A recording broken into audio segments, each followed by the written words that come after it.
This is not directed at anyone in particular, but we welcome everybody to stay for the formation program on creation care. If you could take a seat, we'll try to close the doors so that we can hear. And you just want to sit where you can see the screen. I'm going to turn it over to Alan Reimer in just a minute, but I wanted to say thank you to the Creation Care Committee for all they do at this church, but especially today for the 3 program series that they have been leading. Last week we took a sort of bird's eye view, a God's eye view at creation.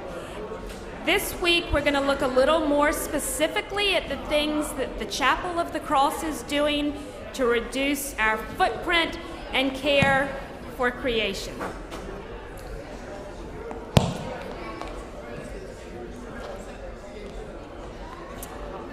So do you want to say more about that?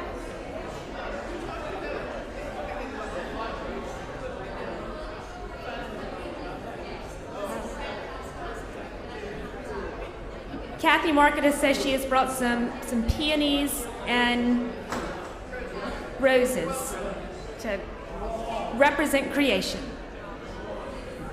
And I thought rather than open with a prayer, I would open with a couple of lines of verse. I mentioned this last week, but the Green Bible is a New Revised Standard Version of the Bible, but all of the lines about creation are in green. So if you remember red letter Bibles from the olden days when Jesus' words were marked in red, the words of creation are marked in green. Surprisingly, the passage we heard from John today about the true vine, not marked in green. I don't know why. But here are a couple of lines from Alexander Pope that reminds me of the true vine that we are all a part of. All are but parts of one stupendous whole, whose body nature is, and God the soul. And now I'm going to turn it over to Alan. I'm going to swing the doors shut. People are welcome to step in, but I want to make sure we can hear. Alan, thank you. Can you hear me?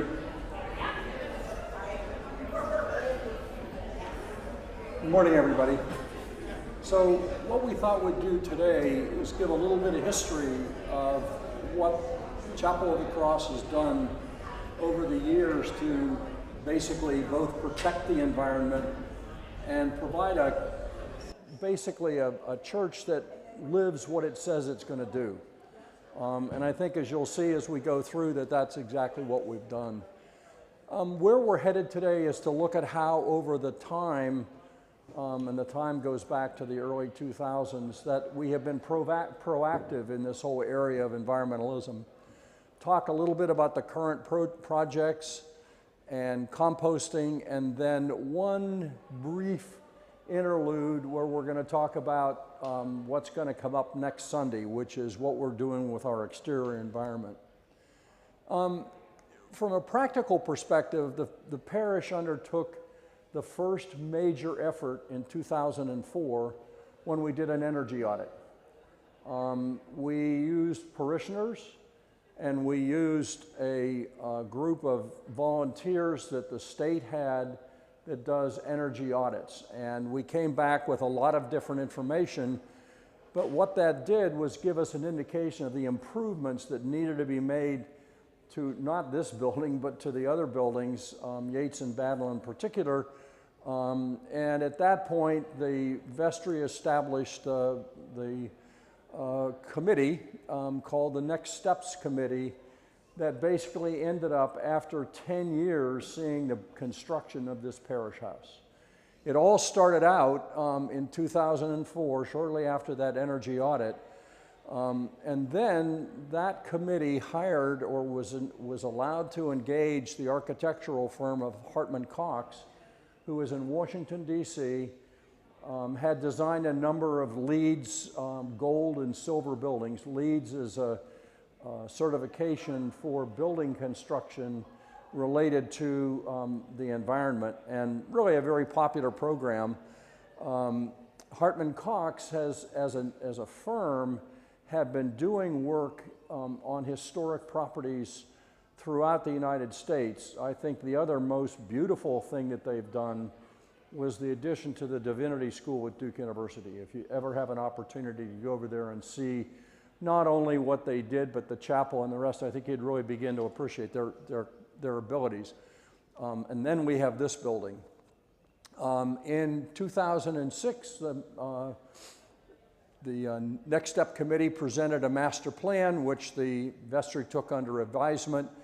And then in 2012, note the difference, 6 years, the vestry signed a contract with Barnhill Construction for the construction of this new parish house.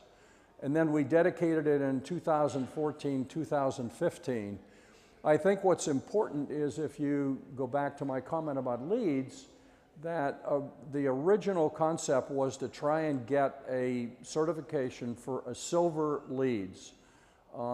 We built this in accordance with those standards, but in order to get the folks that run LEEDs to give us that silver stamp cost another $110,000.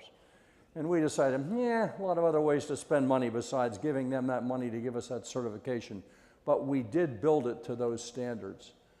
There have been a lot of other milestones. I think that one of the most significant in terms of energy consumption was the work that was done when we built this building, and that was to put in a Siemens energy conservation system which controls all of the lights, the heating, and ventilation. And while that went in 2014, it took us a couple of years later to finally fine-tune that so that we knew what was going on in the various rooms. We could tune how the air conditioning came on and off. If you go to an overlook meeting at nighttime, the room is kept at a lower or a higher temperature, depending on the season, until people have to go into that room. A half an hour beforehand, we change the temperature to something that's more comfortable. So it's a way of managing energy. In 2018, we put a new boiler in. In part, it was paid for by a Diocese Green Grant, which we applied for and received. What's significant about that was that at the time, the old boiler, which is a gas boiler, which everybody says should have been electric, but they didn't make one then. But the gas boiler that we had before, its replacement was 60% more energy efficient in terms of generating the heat necessary to do the heating and cooling in all of our spaces. In 2021, the vestry authorized the completion of a study to look at a 20-year projection of where our capital needs were going to be over a period of 20 years. Why is that significant? We have unfunded capital needs in this building as of today over $4 million. Almost $750,000 of that are windows in Yates and Battle. Those windows, some of those windows are 75, 80, 90 years old. And as a matter of fact, in the Battle building, the windows are so bad that we've fixed them since then. You could poke your finger through into the air. So you can imagine the amount of infiltration of cold air or hot air, depending on the season. All of the windows that you see around here are the most efficient, energy efficient windows we could buy at the time. They were expensive, but the reality was that over time we could demonstrate that it saved money.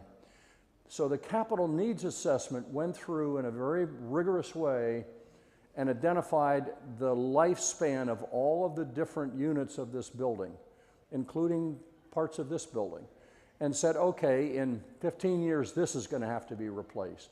What that's been able to do is to allow the finance, the folks in finance and the finance committee to plan by putting aside money every year so that when something comes up that needs to be replaced, there's money in the budget to be able to do that. So we're blessed, I think, in having that opportunity.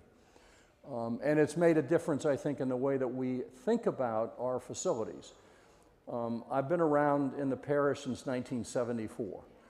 And I can remember back then we would have these days, weekend days, when we'd buy bagels Donuts sometimes, they're a little more fattening than the bagels. And we would go around and replace light switches and plugs and all that kind of maintenance stuff because we had a part-time maintenance manager who unfortunately was not nearly as good as Joe Roseman, who knows exactly what to do when things need to be done.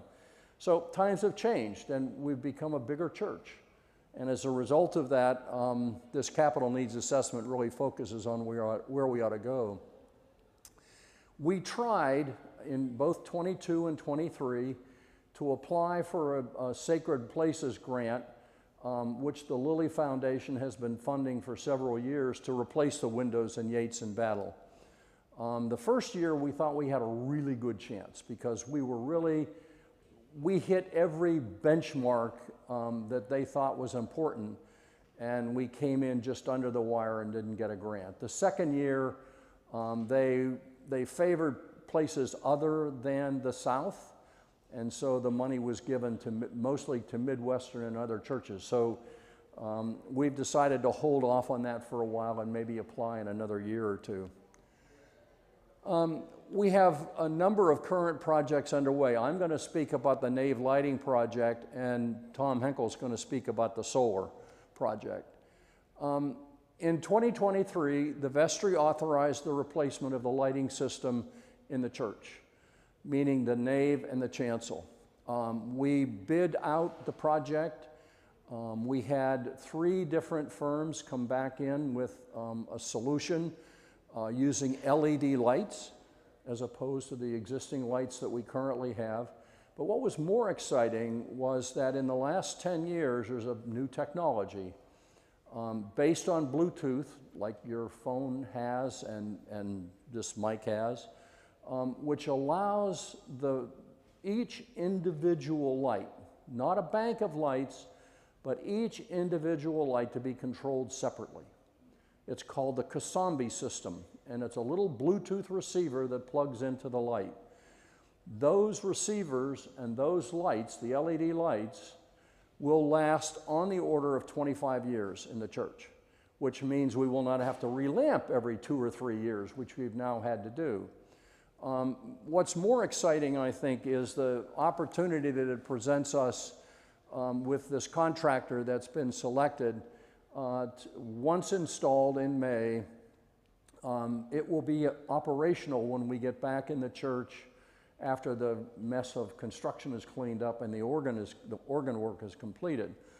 But to give you an idea of the kind of thing that we're going to be able to do, imagine being in the Playmakers Theater or any other theater where you watch the lighting dim, go up bold, watch a spotlight on a particular person on the stage. We don't have spotlights, but my example that I give, for those of you who can remember when we had the Christmas pageant and Mary walked up the aisle, all we could do with that existing lighting was just have all the downlights on for the entire aisle. Now, with this Kosambi system, we can actually follow her up the aisle with lights and make her stand out. Probably the single largest addition, though, to the lighting is going to be in the chancel. Right now, there are 6 lights that light everything from the altar to the choir stalls. There are now going to be 23 lights. So they will light the new organ, they will light the choir stall, they will light the altar, they'll light the reed ros in the back. It is going to be transformative, at least in that respect, in the church itself. So we start on that, and we hope the week after next, it'll take them about 2 weeks to do the installation, and then we'll get a chance to do the programming. And so that, for example, when the altar guild goes on into the church, now they can punch a button and the lights go on. Well, that same opportunity is going to exist in this new lighting system. Really very excited about it, and the total cost of all that was estimated to be about $175,000. We're paying about $113,000. So what I'm trying to do now is to get the chapel done the same way, because the system that runs the lights in the chapel is really very old. The system that controls the lights is over 40 years old. There are no spare parts left, not even on eBay. So we'll see. solar panel project goes back not in 2023, but what, Tom, maybe 5 years before that, when we tried to introduce the church to the potential for solar on the roof. But it finally, in 2023, the vestry authorized the installation of solar panels. And quite frankly, it was a really very torturous path of approvals through the town of Chapel Hill. That process between the Historic District Commission, where nobody could see it, nobody from the street can see these panels, but of course it had to go to the Historic District Commission. Between that and the building department, it took almost 6 months to get approval. What we finally ended up doing then was to begin construction with all of this year in the springtime. This is a picture on the upper left of the crane that was taking all of the materials. The crane was parked between Spencer Dorm and the back side of the church, and the crane was taking all of the materials and there's a picture on the right there, lower right, that shows some of that equipment being sitting there on the roof ready to have solar panels installed. And at this point, I'm going to turn it over to Tom, and he's going to talk about the rest of the solar project, because he and I work very closely together on this project.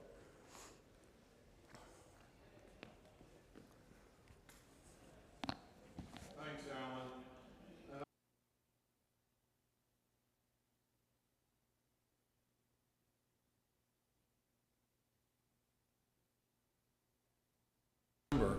Of 2022.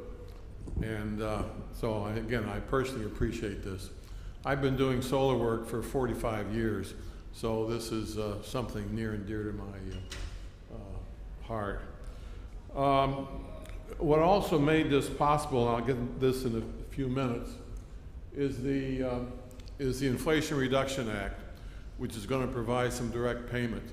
And some of the projects that Alan just mentioned, the lighting in the windows, possibly could be funded partially by the Inflation Reduction Act, a direct payment of 30% of the final cost. So that's something to look into. Okay, we had hoped that the project would be all finished by today, but they didn't get to it because there are 4 additional PV modules being added to the site, which will increase the performance and save us some more money. So hopefully they'll be, they were a little delayed getting the extra panels, so maybe they'll be working on it this week and get finished up. This is a diagram of what we're going to see. Actually, you're not going to see it directly. We're going to have a drone take some photographs. So we will publish some photographs from the drone. But above the flat roof of this new construction is the lower left, which has the largest single array. And then there are some panels over Yates, and which I'll show some photographs. So these are 2 photographs of the panels being placed in position. And I want to point out that there are no roof penetrations to hold the racking in place, but there are concrete blocks that provide so-called ballast to hold the panels in place. And flat roofs notoriously leak, so you don't want to put solar panels on a flat roof where you have to use roof penetrations, because roof penetrations on a flat roof can also leak. So it's a ballasted system, and as I'll point out in a few minutes, it's rated at wind gusts up to 120 miles an hour. So we're not going to have these things blown away. This is a picture of the panels being installed on roof D and the mansard roof E on that diagram. And these are easily observed when you go up to the roof and go out the door. And so these are close by, and that shows what it will look like when it's fully completed. Now, just a couple words about a solar photovoltaic module. The sunlight incident upon the panel will be converted into electricity. It's converted into direct current, DC electricity. And the efficiency of the panels these days are of the order of 20%. Some are a little bit higher. We use alternating current or AC current in our building. So the DC current has to be converted into alternating current. And that's done by means of the so-called inverter. So these are two photographs of the sides of the Yates building. And to the right, you will see those three boxes. Those are the inverters. Right along that right wall there is the edge of the church itself, the chancel. And there's two conduits coming down from the roof to the left of that temporary ladder. Those conduits are carrying the DC current, and they go then into the inverters where they're converted into alternating current. And alongside there is the main power panel for the Duke Energy service. So everything is very convenient, and so when you walk around the back of the church, that's what you're going to be seeing. Here's a summary of the system, description, costs, and funding. Because we got 4 more panels, we went from 52 kW to 57.12 kW. The system capacity in alternating current is 50 kW, a little bit more than 50. And because we're 50 or more, we're getting a rebate from Duke Energy, which is listed down below.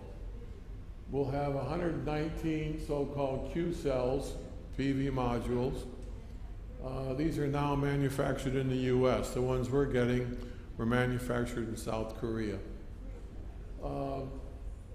We expect that it's going to produce about 62,218 kilowatt hours per year. This was the estimate by our contractor. I've double-checked their numbers, and it's a conservative estimate. So I'm comfortable with their prediction.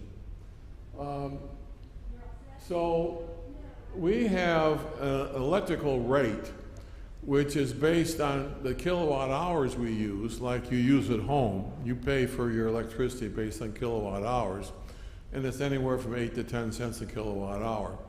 Well, we have a rate where we are paid for the kilowatt hours, but we're also paying for the so-called demand. Demand is the kWs, or the power draw, which your building takes. And so I've done an estimate that we're going to save on the orders of 20 kW of demand per month. Our demand for the church is of the order of 80, 90, 100 kW. And we're going to save the order of 20 kW because the demand, the maximum demand, the peak demand is calculated in the daytime when we're going to have solar energy going, great guns. So we're going to reduce our demand on the average about 20 kW per month. So the net savings per month will be of the order of a little more than $6,000 a month at our current rates. Now, our current average cost per year, that's per month, from Duke Energy is about $54,000 a month. So we're going to get about, that is per year. So we're going to get about 11% of our, we're going to save about 11% of our electrical costs. The installation costs are coming out to be a little more than $113,000. The Duke Energy rebate will be $37,500. Now, I mentioned the Inflation Reduction Act. Because we're a nonprofit, nonprofits are now eligible for a direct payment, which is equal to the investment tax credit that organizations that pay taxes can get. So for example, if you install solar on the roof of your home, because you pay taxes, you get a tax credit of 30% of the cost of the installation. And if you happen to use panels which are manufactured wholly in the United States, you get a 10% bonus, so you get a 40% tax credit. Well, if our PV panels were US made, we would have an extra 10%, but they're not right now. So we will get a direct grant from this is administered by the IRS of almost $34,000. Now, the balance of the cost of the system was paid from parishioners and a diocesan green grant, which was a little bit more than we need to finally fund the project. So we're in good shape financially. We expect maintenance costs about $210 a year. It's a low maintenance item. Now, I've done a calculation. If the system is supposed to will last of the order of 25 years, could actually last longer. And if you look at the expected inflation in the price of electricity, we're going to be saving of the order of $225,000.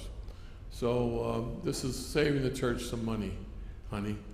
And but it's also, now we will be, a couple of other comments here. Other features of the project, a structural engineer certified that the roofs are strong enough to support the balance of system. You don't want to put added weight on a roof if it's not strong enough to support it. So we had a structural engineer. The modules are pitched at about a 5-degree angle. They face almost due south, and that's where you want to get the maximum sunlight. And the 5-degree pitch will allow rainwater to wash off the pollen. We have a lot of pollen here, don't we? Yes, and it's not good to have pollen baked on solar panels. I could tell a story about that and some work I did a few years ago, but I won't take the time. So that hopefully rainwater will keep the panels pretty clean. We may have to clean them a couple of times a year, and we'll set up the procedures for doing that. As I said, the system is designed to withstand 120-mile-an-hour winds. The system meets all Chapel Hill building code and historic district requirements. And we're going to, now, one of the neat things about this is that there will be software provided so that we can monitor the performance of the system in real time. So we're going to set up a video screen out here at the welcome desk, which is going to show some real-time data on the performance of the system so that people can see what it's doing. And I'm going to have the personal chance to monitor this system carefully for about a year. And I've been wanting to do this for years. I ended up commissioning 25 large solar PV systems for the Veterans Administration from 2013 until about 2 years ago. And I've never had a chance to really monitor a system. Well, I did the first project I did back in 1978 at Wagner College. That one I monitored, and of course, because I was running the program. So I'm looking forward to keeping the data and seeing how the system works. We're going to hopefully have time for questions when we're done. So next on the slide.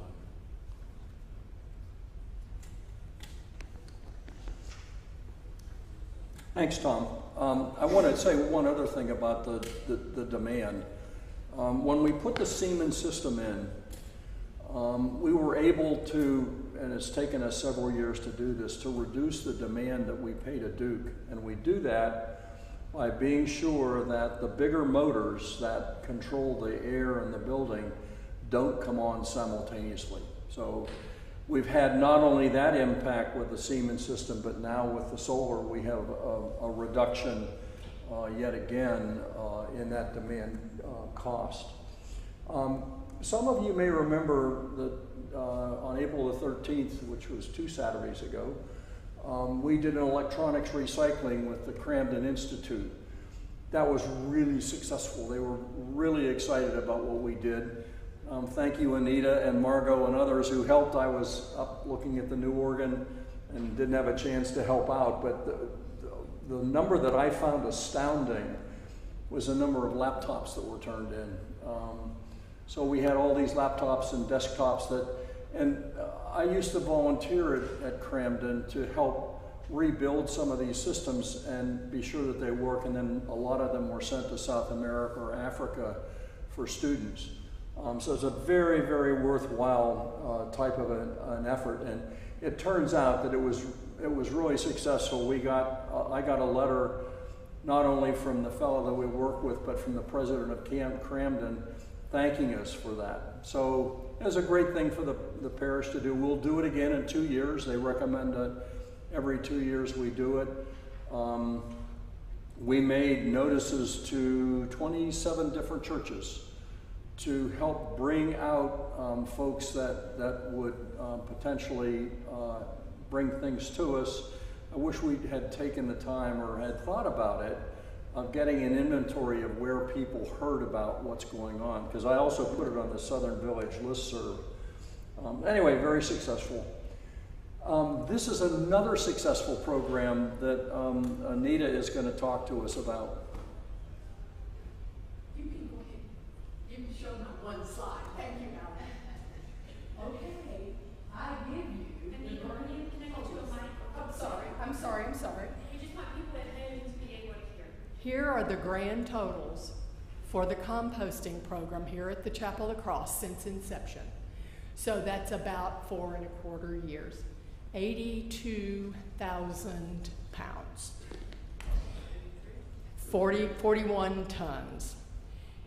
That seems significant, and to put it in perspective, that's the weight of a fully loaded semi-tractor trailer and the truck involved in it. So we should congratulate ourselves, and I do. But there is more work to be done. Food waste is the largest single category of materials in landfills. 25% of landfill trash is composed of food waste. Furthermore, 75% of all food waste goes to the landfill or down the drains into the sewer, meaning it isn't composted. So why is composting important? Food waste decomposes in the landfill anaerobically and produces a lot of methane. In fact, not surprisingly, it's the largest single producer of methane from a landfill. In a compost pile, food waste will decompose aerobically, which produces a whole lot less methane and a useful product at the end, compost. What's more, landfills tend to be located in poor neighborhoods, thereby exposing these people to more harmful air and probably more harmful water. And as you heard from Neil last week, Orange County trucks its landfill trash to Sampson County and in another poor neighborhood there. So that adds both transportation costs and transportation byproducts to the list of reasons to minimize landfill trash. So all that we can divert from the landfill helps in many ways. And you all, the entire church, are helping, whether you bring your compostables here or the farmer's market or other pickup locations or your backyard compost pile, or whether you don't. You are all helping when you put your single-use cups and plates and napkins, and I see some of them around the room, in the compost bin here. Unfortunately, decorated paper plates and virtually all the cups and single-use utensils that you can buy in stores are neither compostable nor recyclable, in spite of the aspirational symbol you may see on them. In Orange County, they are landfill trash. So I want to personally thank Ellen Cole for supplying us with these compostable products here. And enjoy, I hope everyone enjoys using them here, and you'll put them in the compost bin before you leave. Thank you. And I think we have one more short presentation.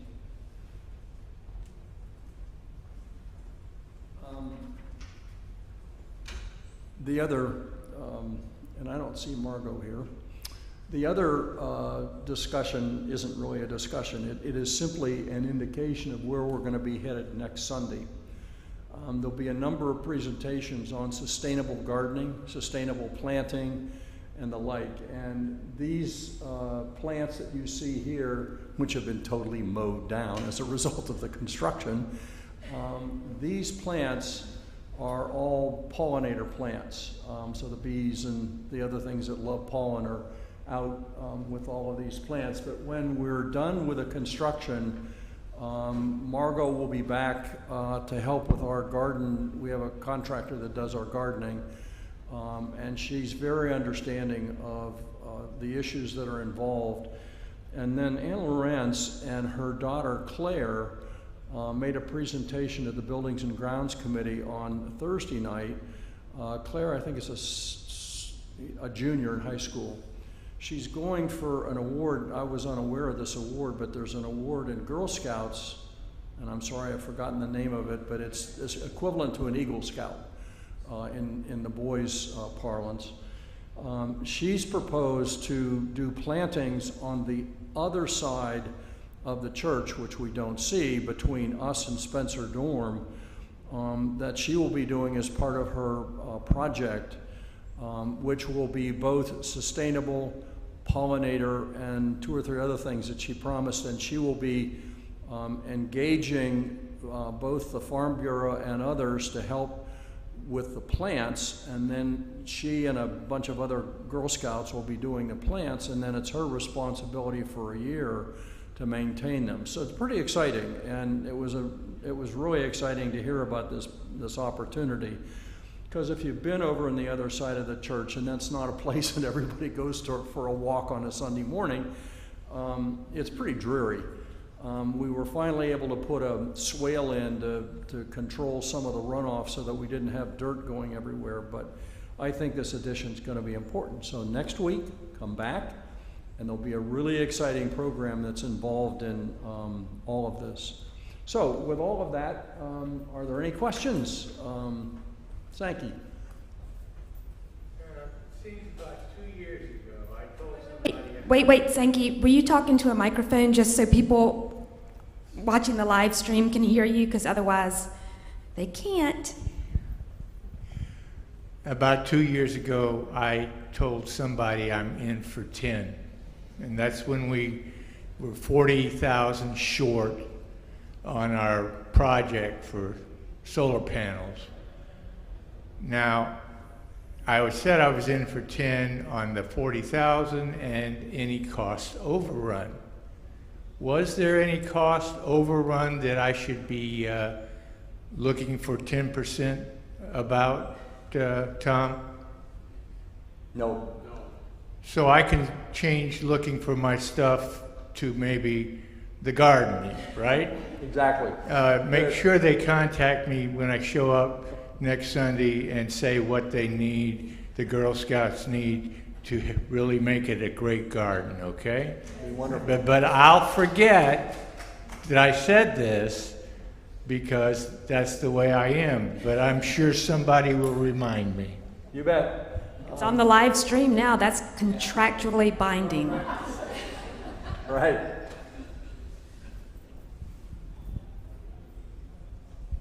Thank you for your excellent presentations. I have 2 questions, and one is, how do you clean the solar panels? And the second one is, how do you know that at the end of 25 years that it needs replacement or doesn't?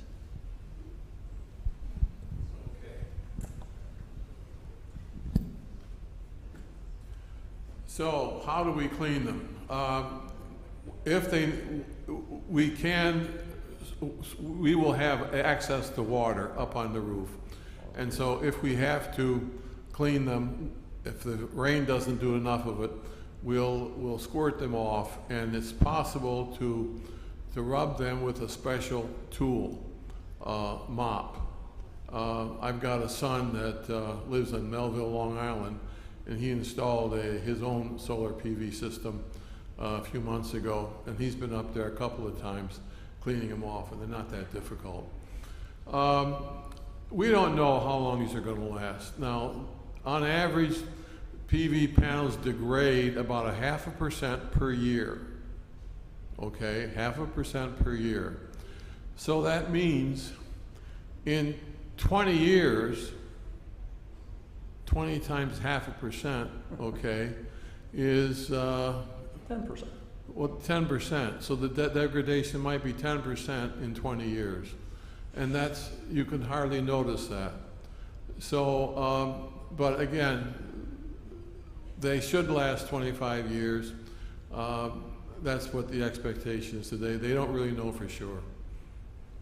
But as an adjunct to that, the reality is we haven't had solar panels up for a long time, so we don't really have a history yet of how long they will last. My understanding, and one of my good friends works for Strata Solar, which doesn't do us, they do major installations, says that their projection to most of the commercial PV farms that you see is that they'll last between 30 and 40 years. But that's based on the fact that that's all that the length that these things have been operating. And they're much older panels that not nearly as efficient as the ones we have today. So, does that help? Yes, thank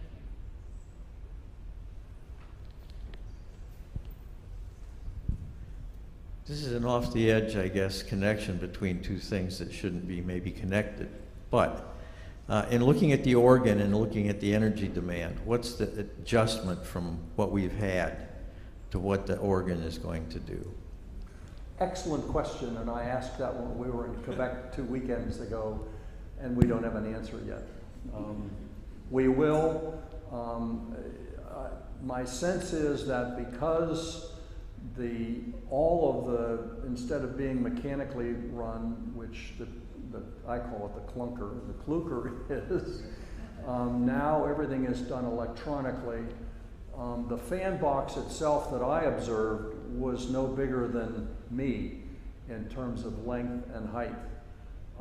And it was firing all of the 3,000 and some pipes that we have. So what I charged the folks at Casa Venferez was to tell us what that is. Just as a sidelight, that tour was absolutely incredible.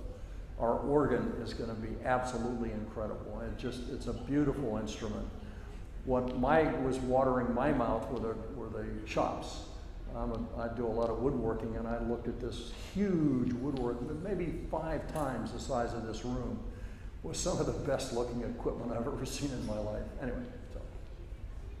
Any other questions? Okay, well, thanks very much for attending. Thank you. See you next week. Yeah, good job yourself.